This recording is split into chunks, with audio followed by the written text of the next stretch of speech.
নমস্কার বন্ধুরা, আজকে আমি বানাবো পনির পোস্ত। তো পনির পোস্ত বানাতে আমি প্রথমে কড়া বসিয়ে দিয়েছি। এর মধ্যে দিয়ে দেবো সর্ষের তেল,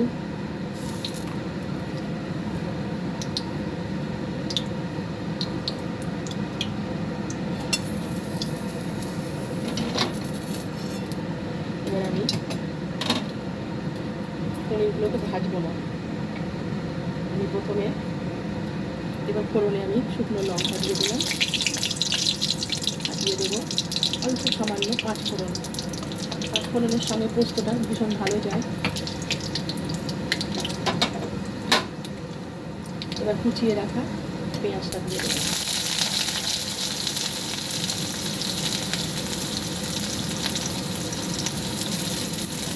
ছোটো ছোটো সাইজের দুটো আমি পেঁয়াজ নিয়েছি, সে পেঁয়াজটা আমি দিয়ে দিলাম। এবার হালকা করে ভেজে নেবো পেঁয়াজটাকে, খুব বেশি লাল করবো না, হালকা করে ভাজবো।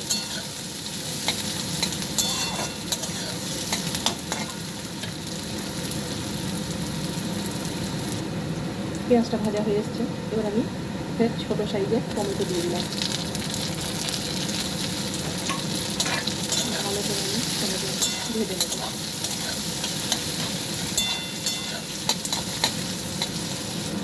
আমরা পোস্ততে হলুদ খাই না বন্ধুরা, এবং নামমাত্র একটু সামান্য দিচ্ছি, কেননা পোস্ততে হলুদ দিলে পোস্তর যে গন্ধটা সেটা চলে যায়, সেই জন্য পোস্ততে আমরা হলুদ দিই না।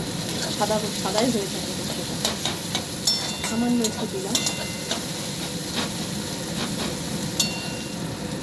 আমি বেটে রেখেছিলাম পোস্ত আর কাঁচা লঙ্কা, সেটা দিয়ে দিলাম। এবার আমি হালকা করে ভেজে নেব পোস্তটাকে।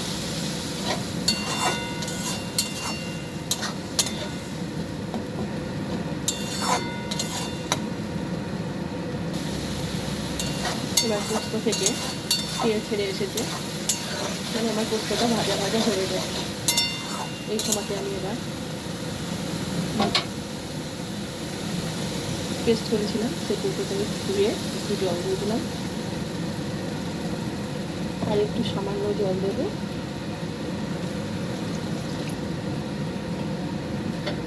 ভালো করে আমি এটাকে মিশিয়ে নেব।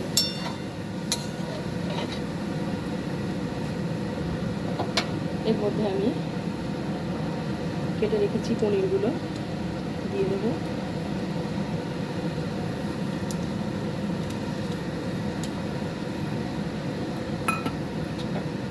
ভালো করে মিশিয়ে নেব।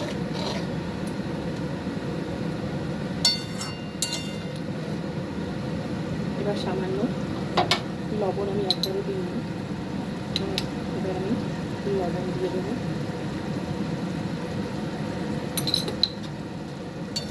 ভালো করে মিশিয়ে নেব, আর কিছুক্ষণের জন্য 5 মিনিট মতো এটাকে ফুটিয়ে নেব। এবার আমি ওপর থেকে সামান্য কাঁচা তেল 1/2 চামচ মতো দিয়ে ঢাকা দিয়ে দেবো। আমি এবার এটা মিনিট 2-3 হবে, তারপর এটাকে নামিয়ে নেব। পোস্তটা আমার হয়ে গেছে, আমি এবার নামিয়ে নেব।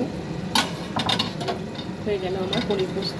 এটা গরম ভাতের সাথে জাস্ট অসাধারণ লাগবে খেতে। একবার হলো বানিয়ে দেখবেন।